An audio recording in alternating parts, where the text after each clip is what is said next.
Ciao ragazzi, eccoci qua. Scusate per il video, per la intro fatta così, ma avevo registrato e non mi ero accorto che i primi 2 minuti ha saltato la registrazione. Quindi eccoci qua, nuovo video riguardante il podcast, un'intervista a Jamie Christian da parte del canale Muscular Development. Sì, dove si parla comunque, rimaniamo sul tema, quindi l'argomento è come mai molti bodybuilder stanno morendo, cioè rispetto alla Golden Era, quindi ai fasti di Arnold, Lou Ferrigno, eccetera, eccetera. Vi lascio i primi 2 minuti senza commentari. Inizia con il dire, cioè col parlare della morte di Cedric McMillan, che dovrebbe essere l'ultima morte tra i pro, 44 anni, e dove si parla appunto di questo Jamie che aveva ascoltato a sua volta un altro podcast di qualche big dell'epoca d'oro del bodybuilding, dove si parlava appunto della qualità dei farmaci che c'era, perché erano i primi a venire fuori, clinicamente testati, quindi erano quelli appunto. Mentre adesso sono sottodosati, non si sa da dove arrivano, se effettivamente quella è una molecola. Quindi così. Vi lascio all'inizio del video. L'interruzione, vi ruberò qualche secondo per lo sponsor che mi accompagna da qualche giorno a questa parte. Si tratta di zoomhub.it, un sito di integrazione online molto grande in Europa, che devo dire con i prezzi molto molto vantaggiosi rispetto ad altri store. Il mio codice sconto è Mattia Chiorazzi, tutto attaccato come il nome del canale. Avrete un 10% di sconto su tutti i prodotti Zoomhub, mentre se ordinate anche prodotti di altri brand avete in più un prodotto in omaggio.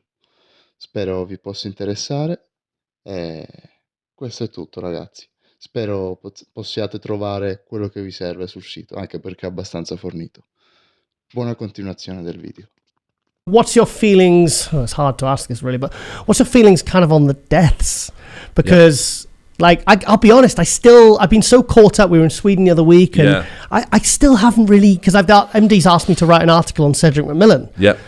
And I still can't get to grips with. I mean, I'm still trying to process Sean Roden and George Peterson, and now we hear Cedric McMillan has passed at 44 years old. What's your feelings? Yeah, I was thinking about this earlier, to be fair, driving up, because I was listening to the Milos podcast with Dennis James that I was talking about with 4 people on. Yeah. And they were discussing what might have changed from their era to now. Good question.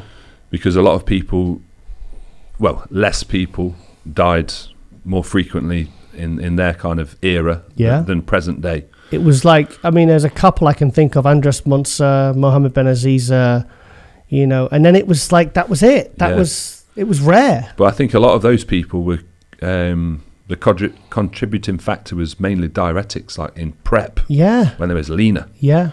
Not obviously in off-season or the growing phase, which have been, obviously apart from George, who was in prep as well. I don't know whether it's, a lot of them are saying dosages have increased. Now, we don't really know that because we don't know per se what they took back in the day, but they promised they took less. But then the quality of today's stuff is probably, what they're taking is probably underdosed. Exactly. Bene, mi era morta la telecamera. Riprendiamo.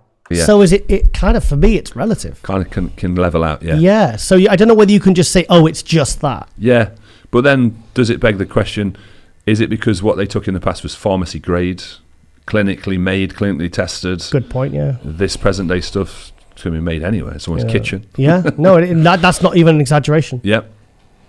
That's possibly the thing. I think another possible thing I've thought of myself, because I know I have pushed boundaries in terms of how long someone would stay on. Okay. I think a big thing from that podcast was that they took regular breaks.